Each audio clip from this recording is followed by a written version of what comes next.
हाँ तो स्टूडेंट्स इस वीडियो में पढ़ेंगे कि हम जब किसी नंबर का स्क्वायर रूट निकालते हैं तब हम लिखते हैं उसकी वैल्यू प्लस और माइनस में, लेकिन जब हम किसी नंबर का क्यूब रूट निकालते हैं तो हम केवल प्लस में लिखते हैं। इसका रीजन क्या है? अब मान के चलो कोई नंबर में 16 लेता हूं, ये कोई नंबर 16 लिया, अगर मैं इस नंबर का स्क्वायर रूट निकालूं तो मुझे क्या मिलेगा? Plus minus 4। अब मेन जो प्रॉब्लम है ये है क्या? अगर मैं प्लस 16 का स्क्वायर रूट निकाल रहा हूं तो वो तो केवल प्लस 4 आना चाहिए, लेकिन इसके दो पॉसिबल रूट हो सकते हैं, प्लस 4 और माइनस 4। अब प्लस 4 और माइनस 4 क्यों हो सकते हैं जबकि ये जो 16 है वो तो प्लस का है? इसका मतलब समझते हैं। अगर 14 का मान के चलो, अगर ये 16 का स्क्वायर रूट 4 है तो इसका मतलब क्या है? अगर मैं इसका स्क्वायर करूं तो मुझे 16 मिलना चाहिए। अगर ये सही है, अगर 16 का स्क्वायर रूट 4 सही है तो 4 का स्क्वायर करने पर मुझे 16 मिलना चाहिए, तो मुझे बिल्कुल 4 का स्क्वायर करूंगा तो कितना मिलेगा? 16 मिलेगा। अब देखते हैं यहाँ पे, अगर मैं यहाँ पे प्लस 4 का स्क्वायर करूँ तो मुझे क्या मिलेगा? 16 मिलेगा। अगर मैं माइनस 4 का स्क्वायर करूँ तो मुझे माइनस 4 का स्क्वायर करूँ तो तब भी मुझे क्या मिलेगा? 16 मिलेगा। अब यहाँ से जो कंक्लूजन ये निकला कि यार जो ये स्क्वायर रूट की जो वैल्यू पॉसिबल वैल्यू हो सकती है वो प्लस 4 भी हो सकती है और माइनस 4 भी हो सकती है, क्योंकि प्लस 4 का स्क्वायर करने पे भी आपको 16 मिल रहा है और माइनस 4 का स्क्वायर करने पे भी 16 मिल रहा है। इसलिए हम जब किसी स्क्वायर रूट की वैल्यू निकालते हैं तो तब लिखते हैं प्लस और माइनस दोनों का साइन लगा के, जिसकी हमें जरूरत होती है हम वो साइन ले लेते हैं कंडीशन के अकॉर्डिंग।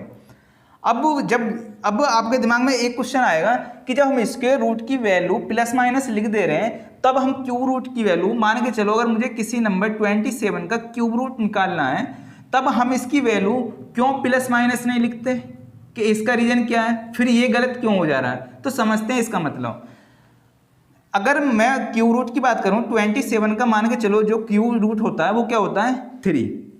अगर 27 का क्यूब रूट है तो इसका मतलब ये है कि 3 का स्क्वायर करने पर 3 का क्यूब करने पर मुझे 27 मिलना चाहिए। तो 3 का अगर क्यूब करोगे तो आपको क्या मिलेगा? 27। इसका मतलब हुआ क्या? कि 3 जो है करेक्ट क्यूब रूट है ऑफ 27। अब अगर मैं यहाँ पे प्लस और माइनस लिख दूं तब ये गलत क्यों हो जा रहा है? रीजन समझते हैं इसका मतलब हुआ क्या प्लस माइनस 3 लिखने का कि ये प्लस की भी 3 इसका क्यूब रूट हो सकता है और माइनस का 3 भी क्यूब रूट हो सकता है। अब जो मेन चीज है यहाँ समझनी है। अब यहाँ देखना आप कि अगर ये 27 की पॉसिबल क्यूब रूट है, एक प्लस 3 भी है एक माइनस 3 भी, तो इन नंबरों का क्यूब करने पर मुझे 27 मिलना चाहिए, बिल्कुल मिलना चाहिए। अगर वो ठीक है तो मुझे मिलना चाहिए। तो 3 का क्यूब करूंगा तो मुझे क्या मिलेगा? 27। लेकिन माइनस 3 का अगर मैं क्यूब करूं तो मुझे क्या मिलेगा? माइनस 27 मिलेगा। जबकि मुझे क्या मिलना चाहिए? प्लस का 27 मिलना चाहिए, क्योंकि जो हम रूट फाइंड आउट कर रहे हैं, जो क्यूब रूट फाइंड आउट कर रहे हैं वो तो 27 का फाइंड आउट कर रहे हैं, ना कि माइनस 27 का। तो इस रीजन से जो होता है, इस रीजन से हम जो क्यूब रूट की वैल्यू लिखते हैं, अगर वो पॉजिटिव है तो पॉजिटिव लिखेंगे, नेगेटिव है तो नेगेटिव लिखेंगे। अब ये हो क्यों रहा? रीजन समझते हैं। इसका रीजन क्या है? अब देखना यहाँ पे जो माइनस 3 की पावर जो 3 है, ये 3 क्या है? ऑड नंबर है। ये 3 जो ऑड नंबर है, और अगर किसी भी नेगेटिव नंबर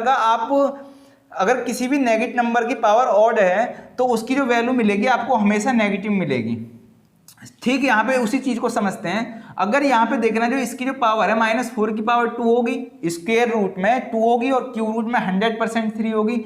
अगर मैं -4 की जो पावर इवन नंबर है, अगर किसी नेगेटिव नंबर की पावर अगर इवन है तो उसका जो स्क्वायर रूट इसकी जो स्क्वायर वैल्यू मिलेगी हमेशा पॉजिटिव मिलेगी। तो इस रीजन से लिखते हैं कि हम स्क्वायर रूट की वैल्यू प्लस माइनस लिख सकते हैं, लेकिन किसी क्यूब रूट की वैल्यू हम प्लस माइनस नहीं लिख सकते। ठीक है, ये इनका बेसिक कंसेप्ट था। अगर आपको ये वीडियो पसंद आई तो वीडियो को लाइक करो, चैनल को सब्सक्राइब करो। Thank you.